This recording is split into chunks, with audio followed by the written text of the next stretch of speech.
This is our first official video appearance on the Archispeak YouTube channel. Yeah, they said that I had a face for radio, and for some reason you want to stick it on a video. We're just giving people options, more ways to get their Archispeak. This is important. We got to get it out there. And this is totally new announcement. We've got a couple of episodes already up on YouTube, but they're audio only. They're just the podcast on YouTube. This is the first dual purpose show. So look at us like Swiss Army knife with the Archispeak here. Just like this. Blurry, whatever. Yeah, well, you got a fancy camera. Exactly. Of course, it's going to be blurry. Yeah. That is the big announcement I think that we'll just kick off the show with, is that we're excited to do more on YouTube as time progresses. We won't mention what those things are yet, but we have some, what we think are incredible ideas. Incredible. I mean, you're going to be blown away. How could they not be incredible? Look where they're coming from, people. Exactly. Come on. So, those of you who are audio listeners, this episode, it makes no difference which one you're watching or listening to, but there might be future episodes that we'll release where it will be better to be on the visual platform rather than the audio platform. Yeah. We'll still release those in audio form, but there will just be extra layer of information provided in the visual. So we're excited to get going here and start building our audience. So if you could, please head over to YouTube. We'll put a link to this in the show notes. You can get to that right inside your podcast player, or you can go to archispeakpodcast.com and find this episode 293, and you can click the link to go to our YouTube channel, where I want you to subscribe and hit the notification bell so that you know when new episodes are released there, so you can check them out. And that really helps us get the show more exposure, and it's all good for the architectural world out there. So hopefully you can do that for us. It doesn't cost you anything. It doesn't hurt. It's not painful. It doesn't bite. Like all those things are true. And so please do that. It really would help the show out. And as they say, subscribe early, subscribe often. If you hit the button twice, make sure you hit it a third time. Yeah. That's right. So that's it for that announcement. I think other than that, let's jump into this article that was on Architizer. I don't remember exactly when it was on Architizer, but let's look and see. I don't actually see a date. There is no date. It's timeless. It doesn't get much more timeless than this. Architecture School is broken. Here's how we should fix it. By Ross Brady. Yes. Ross Brady. So I don't know Ross. Do you know Ross? I don't. But okay. So we can talk freely here. Yeah. There's so many themes like this, that architecture is broken in various ways. And I think we can totally agree with that. There's nothing wrong with that statement. There's a lot broken about it. There's a lot of stuff that actually works somehow. Yeah. Yeah. It's like every time I see a building, I'm like, that is incredible that actually happened, because it is so difficult to pull off. So architecture and architecture education are not that different. It seems like there's been this, I don't know, maybe it's just because I'm starting to pay attention more. I've been in such a hole where I haven't really looked at a lot of social media and been getting back on. I miss you over there, man. I know. I do miss you over there. Yeah. But I've been slowly but surely getting back on, in both in Twitter and even LinkedIn. They've seen a lot of articles about architecture being broken, architecture school being broken. We had kind of chatted a while back about we're 3 recessions away from profession extinction. And it's interesting is so everybody's putting it out there that we have systemic problems, and what do we do about it? And it's interesting because and even reading the book Out of Architecture, which hopefully you've completed your homework. Oh. I cannot comment. They even outline in the book, through narrative stories, the saga of architecture school, the profession, and everything else being broken, and kind of being the factors of why people leave. And, the article actually really does kind of start to highlight something that we've talked about a lot, is this huge disconnect between school and the profession, where I truly believe that there's a lot of really valuable things that are coming out of school. But in a way, I, now as a practitioner, want more, need more. And I think we, as the profession, should demand more from school, because... What do you mean by that? By you want more and you need more? You mean in a graduate, or I remember when I had worked for a little while just as an intern, summer interns and things like that. And then as I started to interview for my post-graduation life, I remember, and it happened to be the firm that I chose to go and work for. He sat me down and, well, first he kind of complimented me that I have a lot more experience than a lot of the people who were, applying for it. But he basically, That's not because of school. it wasn't because of school. That was definitely not because of Right. school. That was that 4-year hiatus that I took from school where I was working for an architecture firm. They did a lot of OJT, a lot of things, Extra experience. extra experience that for me, Right. when I went back to school, and we can even talk about this for a little bit, is just how the influence of practice sort of made me a bad student when I went back, because Mm. I was always criticized about my limitations, about making it buildable and all of these Practical. and practical and stuff. Yeah. And Mhm. and so the conversation that I had with this interviewer, which again ended up being my boss and my first mentor, he basically said, when students come out of school, they're useless. He goes, look, I was useless when I came out of school, and he was like Yeah, pointing right. around, everybody was useless when they came out of school, because Yeah. Right. what it teaches you is this critical thinking. It teaches you about design. It teaches you about things. That's not what the profession wants and needs, not from a recent Yeah. graduate. They need people to produce, right? And I don't necessarily want the school graduates to come out of school not being able to critically think and not being able to think about expressive designs and things like that. But I do want them to be able to assist in what we're essentially going to be assigning them early on. Is like, okay, fine. You've been taught how to design, but you haven't really been taught how to put together a building. And we're like, okay, it's our job. However, and then this is the however, it's like, now you're billable and Mhm. now I'm having to teach you. And so, in some people's minds, it's just like all of those billable hours are throwaway hours. And some people say, I've heard this countless times through many a different senior person, project manager or something. It's just like, I don't want to take on new people because I have a demanding project, a demanding timeline, and I don't have time to stop and teach them how to do the job that I want them to do. And it's a valid point. And I don't know if you saw another article floating around. I think you may have sent it to me, maybe not, about our disconnect from our building knowledge, the tectonic knowledge that we sort of don't have when we come out. And those are the kinds of things that project managers and project architects are really looking for. New interns, recent graduates, that's what they're really looking for. That's what they really need. Yeah. And so that's where the gist of this article is. They're talking about this defense-based design. It's like the first few years, it's all about like, how can you out-design the next person? How can you defend your design? Whatever it is, may not be a building, it may be a building, is better than the other person. They start developing this intuition. And how many times have you sat in a client's boardroom talking to them about the design that you're doing for their, X $1 million budget? And they're just like, well, why are you doing this? It's like, well, because it feels right. You start talking about the intuition, you're just like, that's a hard sell, man.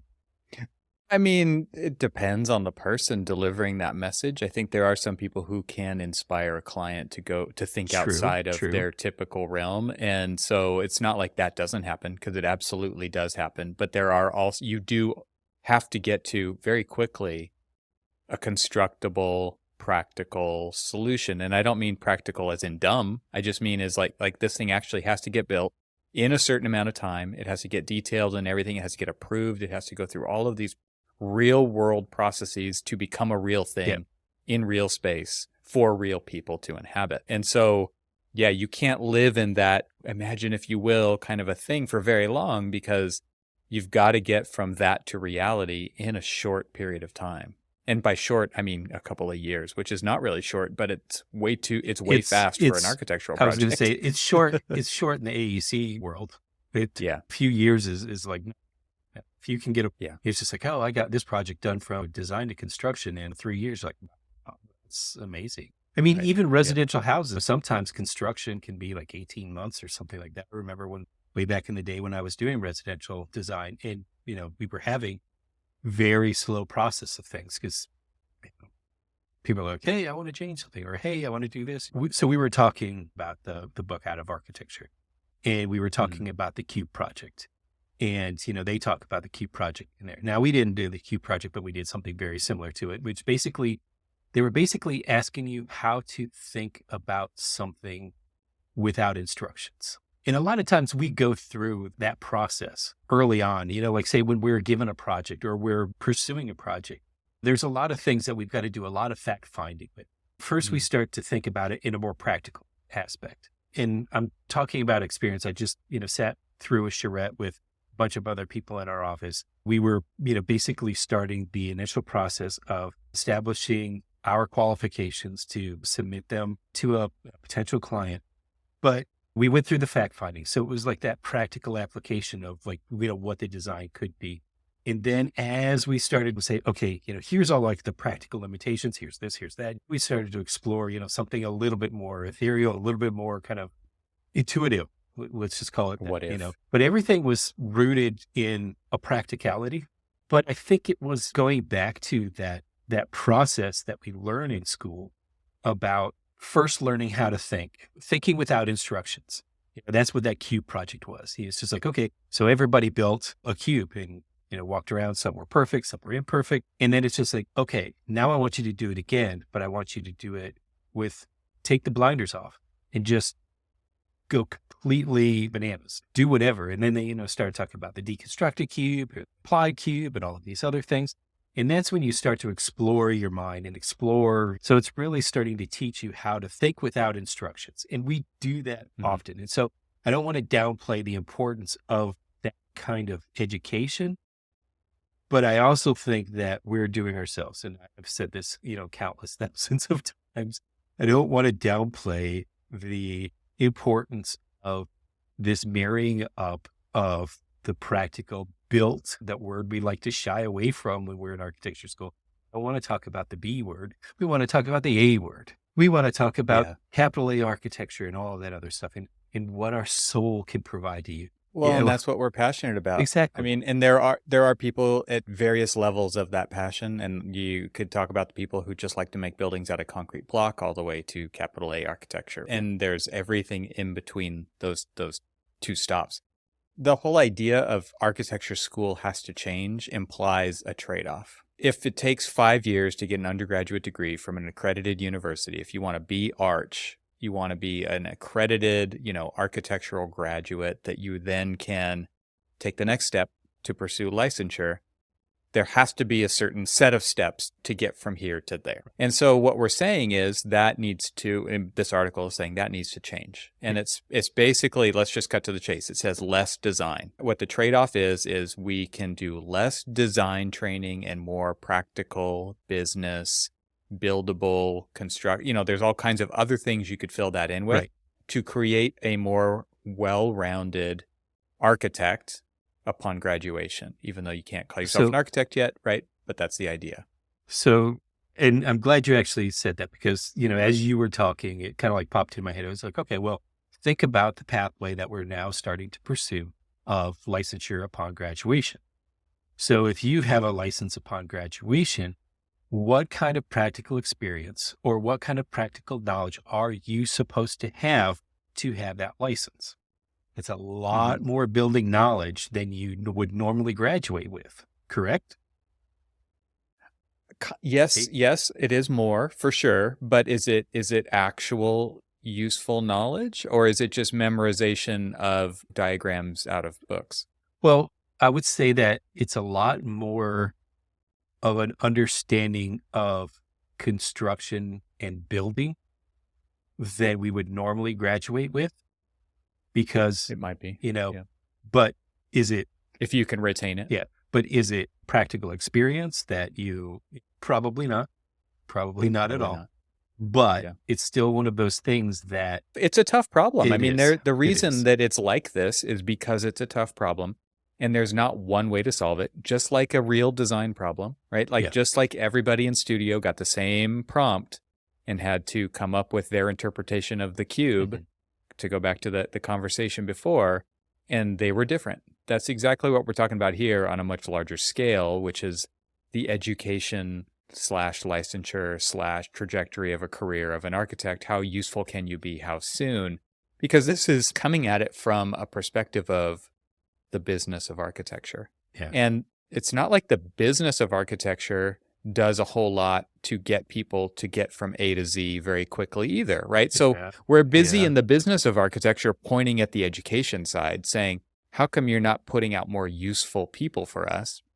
And at the same time, you're never allowed to go on a site visit as a young professional in an like never.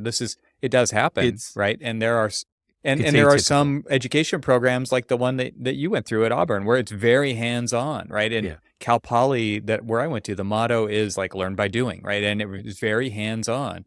And there are schools like that. And it's not to say that they don't exist, but there is a lack of getting people into the field in the profession to see what the hell they're drawing before they're drawing it so that they actually understand how things are going together because they're not getting that in school. This is a really interconnected mess. And I think one thing that this keeps coming back to is like, we have to rethink it all. It all has to be rethought. And you can't just change one and the others continue to operate the same way because that won't work either. Yeah. Yeah. And that's why it is definitely not a one solution because we spend so little time truly mentoring early on because a lot of times people just don't want to be bought. They need other people. Look, I need you to do this, but I don't have time to tell you how to do this. So what is different from once they get into the profession than school? Because in school, we're like, hey, I want you to design a building. You don't know anything about a building. We're not going to teach you about a building yet, but I want you to design a building. And here we're like, okay, here we're designing a building, but I want you to do details. I want you to do code research. I want you to do this. I want you to do that, but I don't have time to teach you. So you're going to have to teach yourself. Oh, and that program that we need you to do it all in, you better be damn good at that. You better be damn good at that. Oh, you didn't take any classes on that? Well, you're going to have to teach yourself because I don't have time to teach you that either. You're absolutely right. Designed to fail, man. This whole thing. Yeah. It's a miracle it works at all. I keep thinking that. You started off with saying if you go past some buildings and you're just like, wow, it's amazing that got built. Talking about buildings that I've designed, right? Oh my God, they actually did it. I go to some of the, and I'm not going to point out any names, but there's some Starchitect buildings that I've visited that are amazing looking buildings. But then the senior project architect in me who starts to look at a building and starts to see how it's going together and stuff, I'm like, I can see where some potential failures are going to be. I was inside of a building and everybody was enjoying the building. It was an absolutely beautiful, spectacular space. But I saw, you could see through the building, you could see water ponding in areas that are up against joints. I remember you tell me about that. Exactly. And I'm not going to say what that building is. I mean, maybe, we'll talk about it in later one of our, amazing upcoming videos. Maybe we will. But you're just like, that's going to fail. That is going to fail. Well, and this article points out this idea of creating containers of space versus buildings for the utilitarian, like the use of the people who actually are going to use it. And there's a clear distinction there. Like one is paper architecture, one is real architecture, and that there is kind of a failure to bridge the gap in school, at least, to get from paper architecture to real architecture that people will actually live and work in. And that is a reality of our profession. But I have to say, it's a trade-off. And what are you willing to get rid of so that you have the space in an architectural education to put these kind of practical training pieces in? And then I also want to just point out that we don't need more boring, crappy buildings. We don't.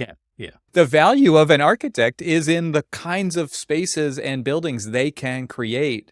And we still have to work within all the constraints of budget and program and code and all those things.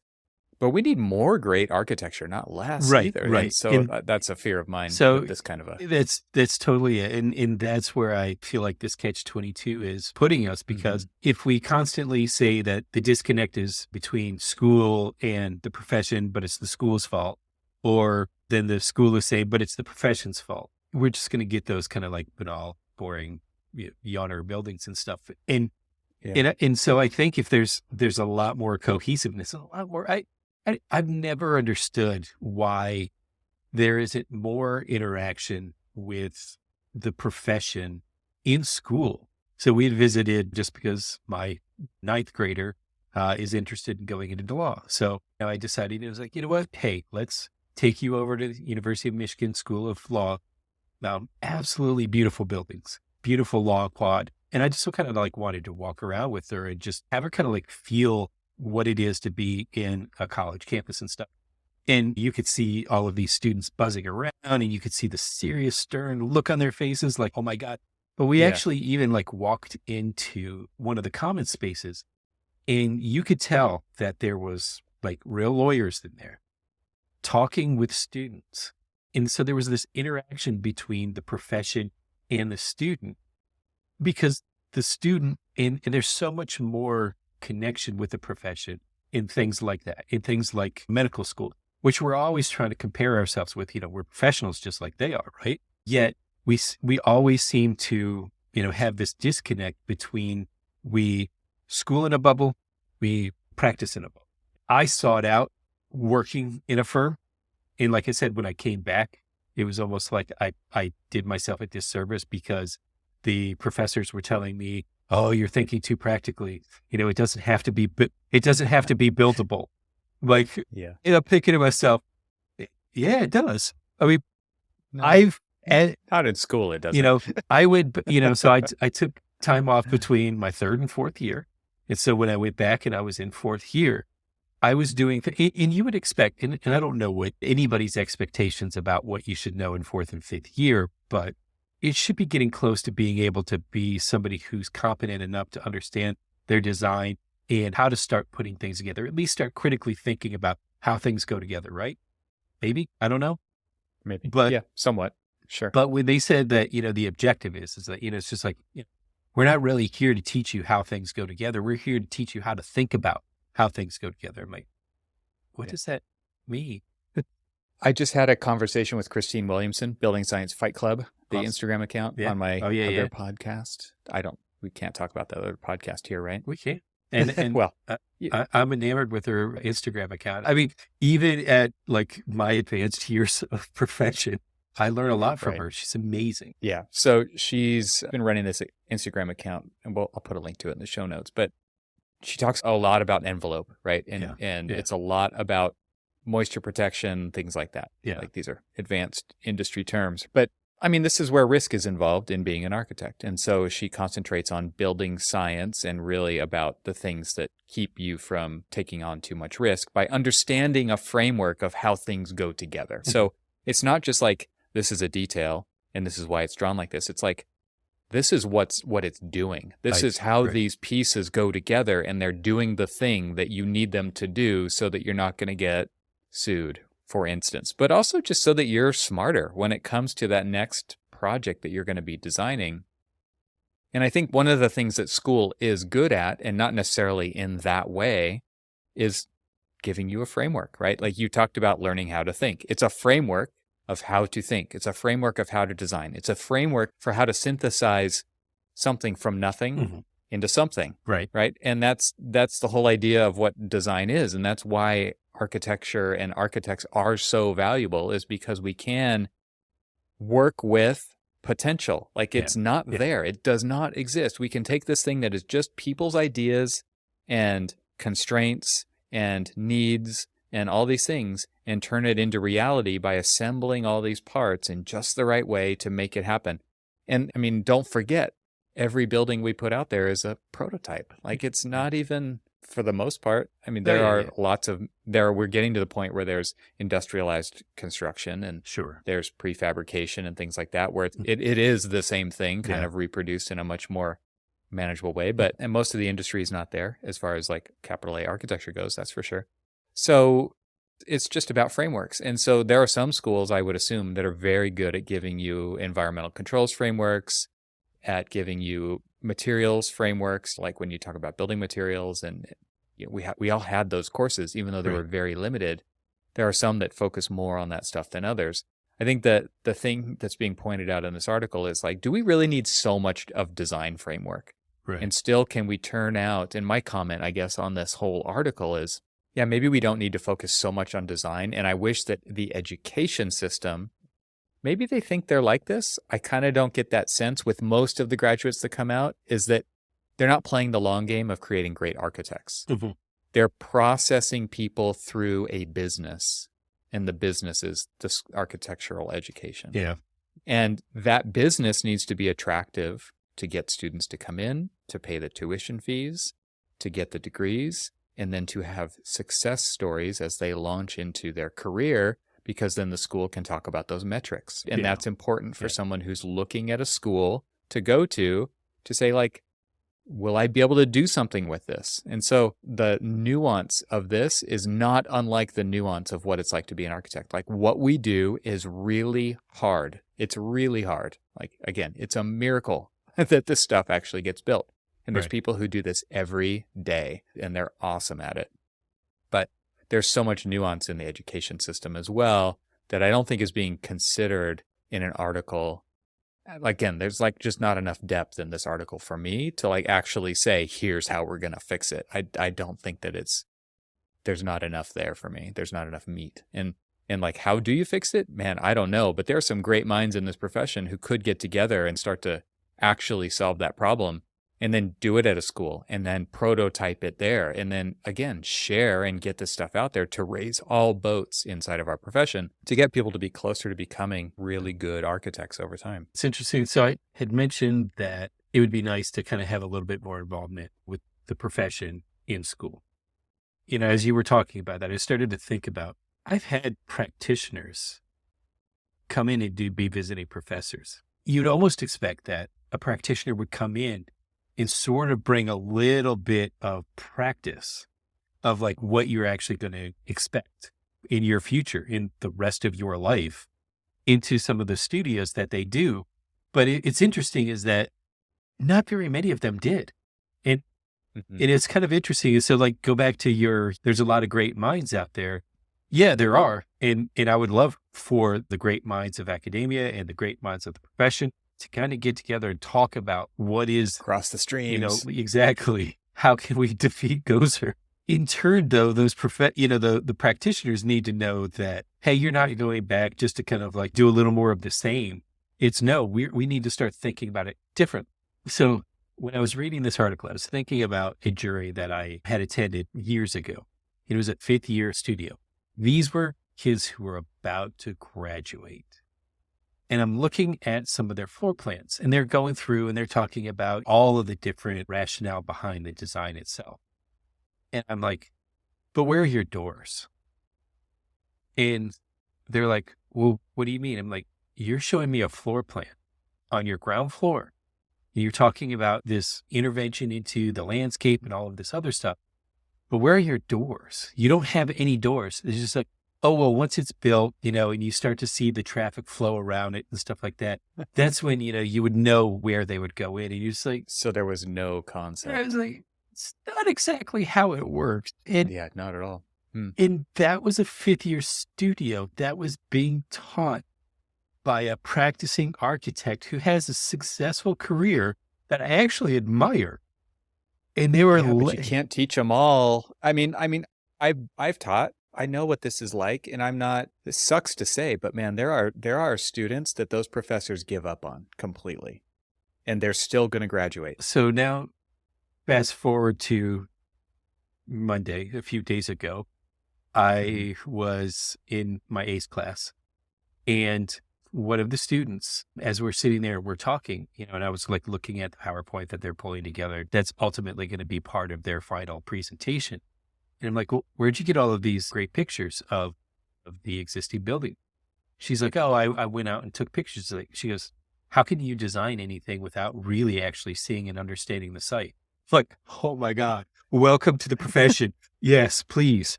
Come under my wing. Exactly. Come on in. The door is open for you. And if you keep thinking like that. There's that spectrum. Yes. There is that spectrum too, right? It's like, where are your doors? She's a 10th grader in high school. Yeah, right. There's a junior in high school who is doing a lot of the Revit work for this project team, because they're broken up into What? teams. And there's this kid, he was like placing all of the doors. He was like nudging them over. And I'm like, well, why are you putting them off of adjacent wall, the perpendicular? You're testing him. No, I was just asking him why he was putting Okay. doors, where he was putting them. He goes, well, that's where I normally see them. I'm like, well, you're not wrong. And here's why we normally do things like that. Mm. And, try to explain to him the things, and so now I've been doing ACE and again, for people who don't know what ACE is a way to introduce high school students into the potential future careers that are available in architecture, design, construction, engineering, and all that stuff. Mm. And so I've been doing it now for 8 years, and I've evolved in the way that I teach to try to talk to them about the why we do what we do. A lot more than just, here's something, remember it. It's just like, here's something, remember it, but here's why you actually do it. Because if you don't understand the why, there's really no point in understanding what it is. And I'm just sitting there, we were talking about, yesterday, the structural engineer was, she's kind of walking around talking to all of the different groups and stuff. And she came by and she was kind of quizzing the kids, because these kids actually get actual credit for these. They can, they're getting high school credit, actually getting college credit for these. And so they want to kind of like know that people are learning something. And so the structural engineer is going to come in and ask, structural engineer type questions. And so she starts asking about, tell me about all of the different forces. All of the kids actually answered all the different forces. But then as the structural engineer walked away, she just wanted to know, and this isn't a knock or anything. She was just asking, this was information that was put out. Were you guys paying attention? And that's what she was checking on. But what I wanted to check on is like, did we really go through what those forces are and what they really mean? I mean, I understand that you're memorize the forces. It's just like, I understand that you're just high school, and it doesn't really matter to you if you know what they are, because if you're really just trying to get credit for this, just memorize what they are, and they are. However, if you guys are really interested in going into the profession, you're going to need to know what those forces really are, what they do, how they affect your design, how they affect your building, how they affect the material choices, how they could potentially affect the budget. Yeah. And I started like walking through and talking about it, and they all just sat there. They stopped what they were doing and they were listening and stuff. And I was like, does this make any sense to you? Like, yeah, it's really interesting. And I'm like, I actually remember having these conversations in college, right, with my professors.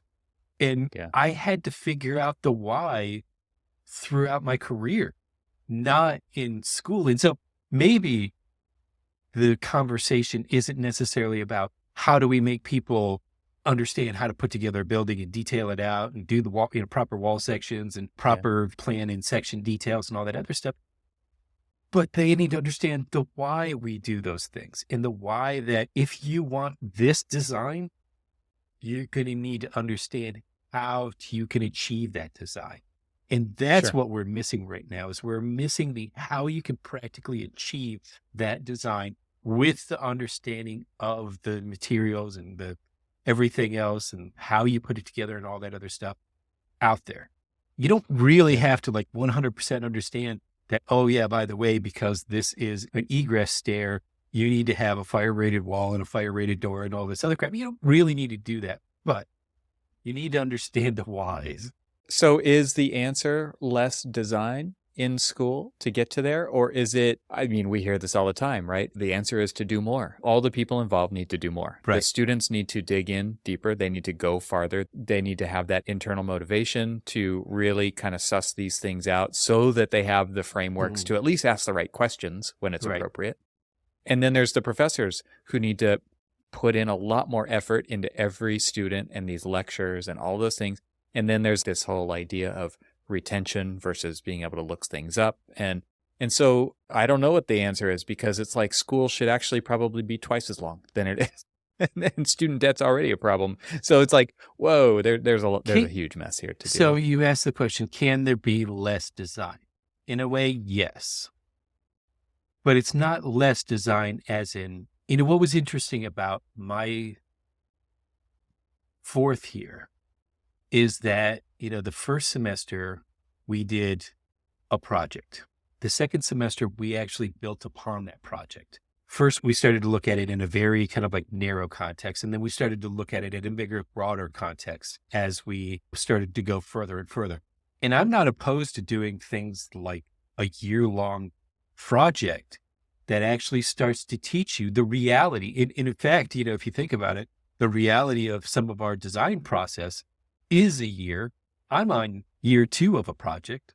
Now, granted, it's 8 buildings instead of 1 building, but on a normal average project, we're going through conceptual design, schematic design, design development, construction, documentation, and permitting, all like within a year, 16 months, something like that. And so it's not too much out of the question to really go through a process, maybe not get to like the construction document phase, but start talking to them about the whys of how do you achieve this design? It's like you're going through all of this concept of how it touches the landscape and all of these other different things. Yesterday, when we were on the charrette, a bunch of mid-career people were on this call, or late career people were on this call, and all of them were talking about broad, big idea concepts and stuff.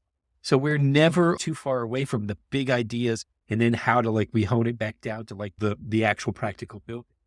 And so to have projects like that really start to teach you the process. Okay, you did this. Next step is you would be doing this. The next step is you would be doing this. And it's not stealing from this notion of creativity. It's actually helping reinforce that you can become more creative when you understand why you're doing what the hell it is that you're doing. Sure. Yeah. The more information you have earlier, and whether that's information that you know or that you can get, helps, right? Yeah. To know what those constraints are, because then you know where you can break them. And I think this is off topic, but this whole idea of what's going on with AI in the practice and what we're seeing kind of take off it's interesting to me, because it's like all of that is going off of things that have already been done. Yeah. And so if it's been trained on language models out there, I guess the only reason I'm bringing this up is it doesn't know how to break the rules. Whereas that's what architects do. It's like you figure out how to break the rules. You figure out how to and you're not breaking the rules. You're just coming up with a creative way to get around something or solve it in a particular way. You need a lot of information up front. And I think that's maybe what's so frustrating for everybody, at least on the practice side, when they get a new graduate in. It's like, why don't they know this already? Well, I guess you don't know it till you know it, but also everybody's already got too much to do. And if we just want to cram more in, and that's why I keep coming back to this idea of trade-offs, and is the answer less of this so that we can do more of this other stuff, is like something's going to still suffer in there, because it's like none of it is enough. Like you can't cram it all in the shortest amount of time possible. When did you got your license 17 years after you graduated? I got my license 17 years after I graduated. Right. We both had this idea like, I'm not ready yet. Right. I mean, there, of course, are people who are like, I'm ready right now. What are you talking about? I didn't feel like I wanted to do that yet. And that's because you're gaining experience. It's a constant learning experience all through your entire career. Now, if we knew back then, before all of this, that the license isn't this gateway to, okay, now you know everything. It's always going to, you're always going to be learning. You're always going to be experiencing something new. We had a different philosophy behind getting our license, and that's just for us. And I don't begrudge anybody getting their license a lot earlier. In fact, in a way, I looked at it this way, and I'm serious. And if I keep beating a dead horse, I apologize about this, but this whole notion of understanding the why is honestly the most important thing that architects can be. I don't necessarily want them to be able to understand how to put together the building, but if they know the why of this is, the fundamentals, this search to be able to put it together, and they can understand that and they can master that, the search, the looking for, then you're going to put it together, and you're going to put it together right. But we've talked about this in the past where people don't know when to ask the right questions, or they don't know to ask questions. They don't know what they don't know. They don't know the right question to ask. And then a lot of times they just don't ask it. And then they build to general overhead rather than, a project because they're just sitting around. I'm like, I didn't know what to do, so I didn't do anything. It's just like, when you are taught to pursue the why you're doing what it is that you're doing, you will always have something to do. It's true. And that stuff will fall into place Exactly. if your pursuit is the why. Yeah. Yeah. And I guess that gets back to this idea of having the right frameworks to start with, which is exactly what Christine and I talked about.